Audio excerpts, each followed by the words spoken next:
Hello, everyone. Welcome back to the Sports Vault. Jersey Joe Archino back here, and 8 remain in the UEFA Champions League as we prepare for the quarterfinals. Obviously, the draw for the quarterfinals will be this Friday, but I wanted to come on right away and release my power rankings of the 8 remaining clubs. And to waste no time, I will go right into it with number 1 being Real Madrid. I don't think many people it's going to be very different. You most likely either have Barcelona at the top or you have Real Madrid at the top. For me, I think it's very hard to take Real Madrid off right now.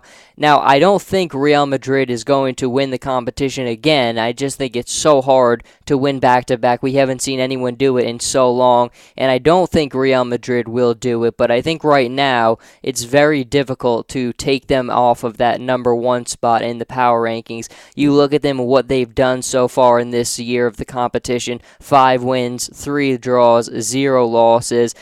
To me, the biggest concern has got to be the amount. They have not held a clean sheet in this competition so far this season. 22 goals scored in the Champions League, 12 goals conceded, but again, they have not been able to walk away with a clean sheet in any of these matches, and I don't think that there's a lot of concerns with Real Madrid this season. They've gone down at times, but any times they've gone down, they've always had an answer, and Sergio Ramos especially is kind of putting the clutch moniker on his name and adding just another level of fame to his name. But I think the question that always kind of comes back up is Keylor Navas. Is he going to be able to be as dependable for Real Madrid this year as he has been last season? And I think so far this season, he's really been one of the hindrances to this team. Now, I think you kind of can't say too much and put too much criticism on this Real Madrid side, but if there's anything that you had to, it would probably have to be the goaltending and some of these performances that you've seen. Dortmund was able to walk away with draws against Real Madrid both times that they played them earlier in this competition, but to me, they are still number 1 despite some issues with the goaltending and walking away with no clean sheets through their first 8 matches in the Champions League. But they are on to the quarterfinals, as is Barcelona right behind them at my number 2 spot, and very easily could have been number 1. Very hard for me to put them at 2. Out of all the clubs advancing to the quarterfinals, Barcelona has scored the most amount of goals, 26 goals, and only 9 conceded. Now, obviously they had they lost 2 times. They had the hiccup against PSG where they lost 4-0. They lost to Man City earlier in the group stage, but the greatest comeback in the history of the competition is owned by Barcelona, and of course, they kind of follow that up with a little bit of a disappointment over the weekend in La Liga, but more than anything, I think they've shown in this competition what they've been able to do. They have this ability to have this just unleashment of lethality and goals whenever they have to. It's just something not a lot of people can replicate, the formula that they have, obviously with Neymar and with Suarez and Messi, and when they're clicking on all cylinders. Messi leads the competition, all scores with 11 goals this season in the competition. So what Barcelona has working for them is just tremendous, and if I had to put my money on it, which I think most people would agree, they're most likely going to walk away as the champions. Again, it's just very difficult to repeat this day and age. One little thing goes wrong and you never know what's going to happen. But another issue similar to Real Madrid for them, I think, is the goaltending. And obviously, Ter Stegen has had his down moments this season. He hasn't been the ultimate model of consistency, but they still did walk away with a couple clean sheets through the first 8. I think Barcelona, when it's all said and done, is still going to be just fine. We go to the 3rd spot, and to me, that's Bayern Munich. And if somebody slips up, if it's Real Madrid or Barcelona, the one that has the biggest opportunity to take advantage of that is undoubtedly Bayern Munich, and I think you have to look no further than their manager right now, and Carlo Ancelotti. It's very rare to find a manager like him who's been able to win this competition with multiple clubs. He's done it as a player, he's done it as a manager, he did it with Milan, he did it with Real Madrid, so he's a guy who kind of knows how to take over different teams and win with them, and that's so hard to do, but what Bayern Munich has been able to do in this competition right now, they are a well-oiled machine. 24 goals scored, 8 conceded, 10 of those 24 were against Arsenal, which is really amazing, and Arsenal has their own issues to deal with, which can be discussed another day. But Bayern Munich, obviously, to me, is one of those clubs where we kind of keep on watching them, and depending on what kind of draw they get in the quarterfinals, that could very well set them up, because, again, the way the quarterfinals works is you can be matched up against another club from your league. So Barcelona could possibly be paired up with Real Madrid, and if one of them knocks one of the other one out, Bayern Munich could very well be walking on to the finals of this competition, but I have them as the number 3 spot. After that, I have Juventus, and I think after 3 is where the debate is probably going to be most open. And to me, Juve has to come in at 4. And look, Juve, obviously out of the top 4, has scored the fewest amount of goals, 14, and only 2 conceded. They have not lost in the 8 matches they played so far in this competition. But when I look at Juve, I have to judge them a little bit differently than I would a Real Madrid or a Barcelona or a Bayern Munich even, because it's just the nature of who they are. It's the nature of Italian football. It's the way that the sport is played there. And we've seen it, whether it's been a German side or a Spanish side, Italian clubs, just the nature of the way that they play in Serie A. We know Serie A is not about the goals. It's about very, very strict, disciplined, defensive, hard tackles, a very physically demanding league. And I think that's why we see clubs like Juventus come into this competition and be able to cause so many problems. Now, again, I think Juventus, when it comes down to it, if they're paired off against a Barcelona or a Real Madrid, they're going to stick to their principles, and sometimes they live and die by them.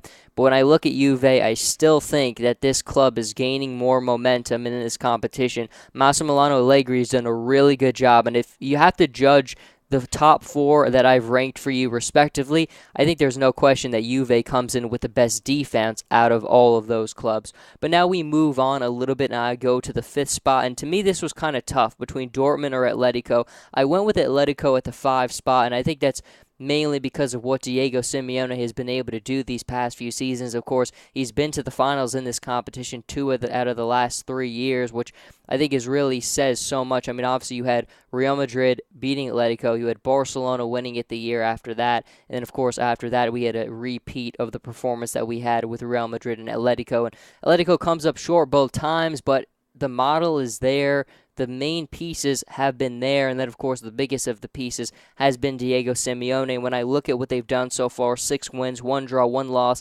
nothing too explosive. I mean, you have a lot of 1-0 wins, and they've really gotten through, but that's all you have to do. You just have to continue to survive. They walk away with a 0-0 draw against Leverkusen in the second leg, but they're through, and they could cause a problem for anybody they face off against. I think out of all these clubs right now, Barcelona does not want to get paired up against Atletico Madrid.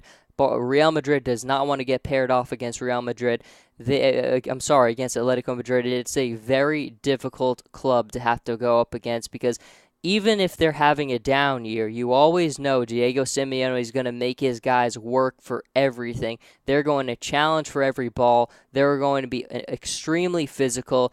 They're never an easy club to play against, and that's why even though they've been down this year, they're still not a club anyone's ever going to want to see. Then after them at 6, I have Dortmund, and of course Dortmund, Mario Götze is obviously going to be out the rest of the season, which kind of hurts them, but they've been tremendous through this competition so far. 25 goals scored, 10 conceded, 5 wins, 2 draws, 1 loss. They drawed both times they played against Real Madrid. Not many people can say that they've been able to do that in this competition, but for some reason they've been able to have their number. And again, it's one of those things where sometimes I look at the Bundesliga and I think it's not as competitive as a league as the Premier League. Of course, Bayern Munich's going to win the league again, and I think that kind of speaks to just the continued nature. It's not just the Bundesliga, it's Serie A, it's Liga 1, although there's been a little bit of a different turnover this season. We kind of see PSG climbing back a little bit in that league, but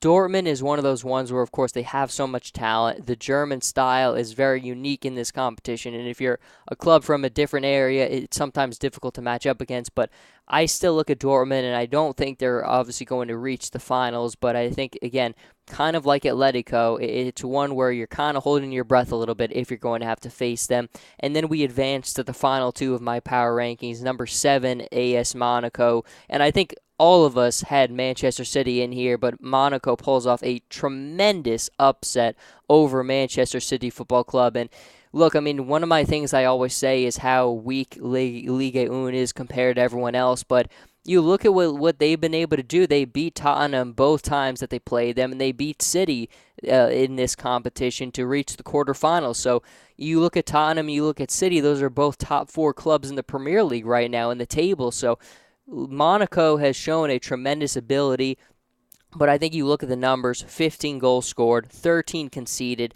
Obviously, the time is running out for them, but it all that matters is what kind of draw they get in the quarterfinals, and they could get a really unlucky draw and get put up against Barcelona, or they could get a more favorable one. Maybe they get mixed up against Leicester City.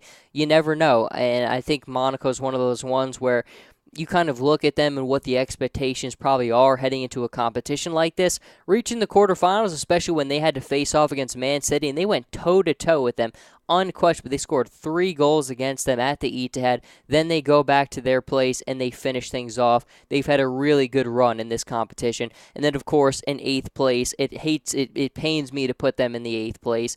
Part of me even wanted to move them up to that 7th spot, but that's Leicester City Football Club. And I think one of the stats that kind of just amazes you is when you look at it. According to SBI, Leicester has less than a 1% chance of winning the Champions League. But we kind of know what Leicester's story is, and part of their lore is their ability to defy the numbers, and I think that's one of the special things about Leicester City Football Club. We already saw Gianluigi Buffon talk about it and say he doesn't want anything to do with Leicester because there's just something inherently different and unique about what they do and just the whole vibe around the club. But I think, of course, you do have to give them a little bit of credit from everything that they've kind of gone through this season. They've held 5 clean sheets out of their 8 matches in the UCL. For the first time that this club has ever been in this competition, to reach the quarterfinals and have 5 clean sheets through 8 is not bad at all. And I think more than anything, look, they were going to need to get a little bit lucky with their draws to ever reach this point. And they did. I mean, they got the most favorable group they could have in the group stage. Then they got paired off against, look, Sevilla was never going to be a cakewalk by any means, but when I looked at the matchup with Sevilla, I was certainly saying, that's not the worst Leicester could have done. If Leicester got paired off against Barcelona or Real Madrid or Bayern Munich, we would have been having a different conversation. But they got paired off against Sevilla, and they were able to overcome it. I think we'll all be very keen to see who they draw up against in the quarterfinals because you just know how incredible the storylines will be if they potentially get paired off with someone they have a chance against. If it's against Monaco or if it's against a Dortmund even, we're going to be talking about, do they have a chance? And it's part of the fun of the storyline of Leicester City Football Club. But, of course, the odds makers don't like their chances to do it, but we know Leicester City, they kind of have a thing with breaking the odds. But that is going to do it for my power rankings as we head into the quarterfinals. One quick recap and rundown of it in case you're tuning in now. Real Madrid at 1, Barcelona at 2, Bayern Munich at 3, Juventus at 4, Atletico Madrid at 5, Dortmund at 6, Monaco at 7, and Leicester City finishing off the list at number 8. But until Friday, everyone, Jersey Joe Archino here with the Sports Vault. You can follow me on Twitter at Joe Archino and on Instagram, Jersey_Joe_Archino, and I'll see everybody in the next episode.